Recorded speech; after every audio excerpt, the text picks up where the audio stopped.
This is Randy Farris, head coach at Central High School, coming to you from Coach's Corner on Cascade Sports. Cascade Sports is the home of the student athlete. My pleasure today to come to you with University Academy's head boys basketball coach, James Jennings. Coach Jennings, it's a pleasure to have you here on the show. Tell us a little bit and let our viewers know a little bit about University Academy and a little bit of the history of it and the makeup of the student body.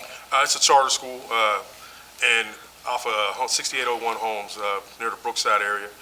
Started in 2001, started by the Block family and the Hellsberg family.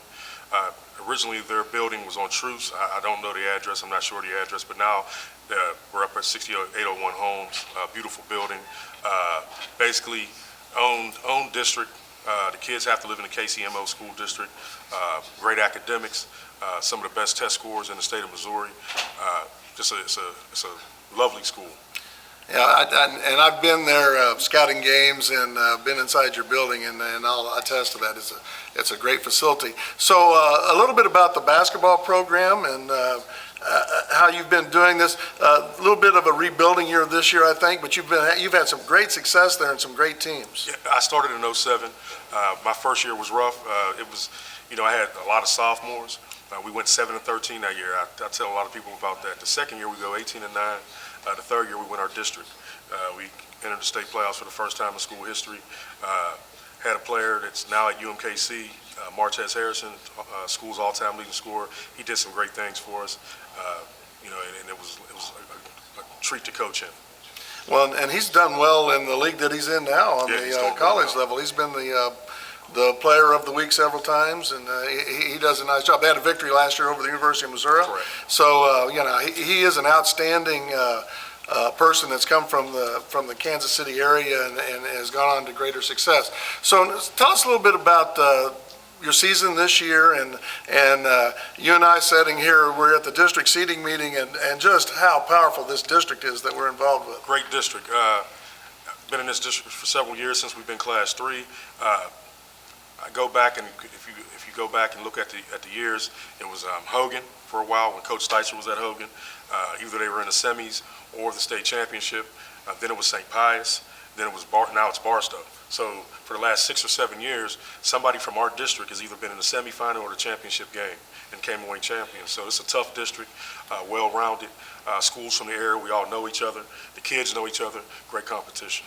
Yeah, and it is, and it's kind of a testament to our area here, but a couple of the other coaches have commented that they'd like to see the system improved in some way where you don't have all these high-level schools in one district. Do you have any feelings about that? I think it's very competitive. I mean, people can complain, and I can see why, the reason why they may complain.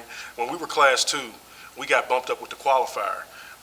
We had just went to the state playoffs. I had a lot of kids returning. We won our district the year before, and then they came up with the multiplier and bumped us up to 3A. We have 190-something kids in the building, and we're playing against schools with 500 kids. And if we would have stayed Class 2, who knows what happens? So it is what it is. That's just my opinion.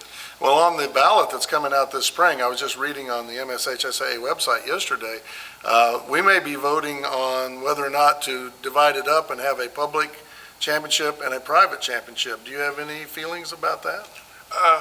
I don't know where we fall in that, as a charter. As a charter, yeah. So I'm not sure, because our kids, to attend our school, it's a public charter. So, but with the rules, we're considered somewhat of a private institution, but we're not. We're public.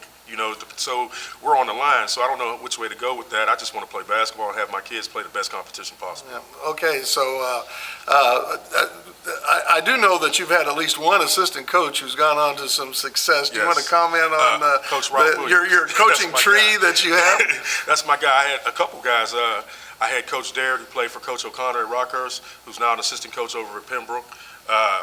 I had Coach Williams, who's now the head coach of Northeast. Me and him coached together for a couple years.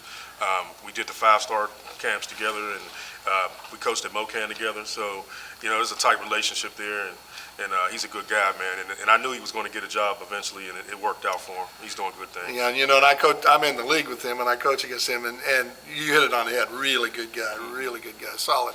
So it's been a pleasure to have you on this show, and we'll have to get get more in coming years. We'll have to get more involved with University Academy on this show and come out and interview some of your kids and some of that in maybe starting next year. Okay. And because we're kind of wrapping this year up. But it's been a pleasure to have you on the show. And as I always say when I wrap up Coach's Corner, go hard or go home. I'm IFBB Bikini Pro Kat Williams, and when I'm not working out in the gym, I'm searching the web on Cascade Media and What's Up Kansas City. So make sure you check them out.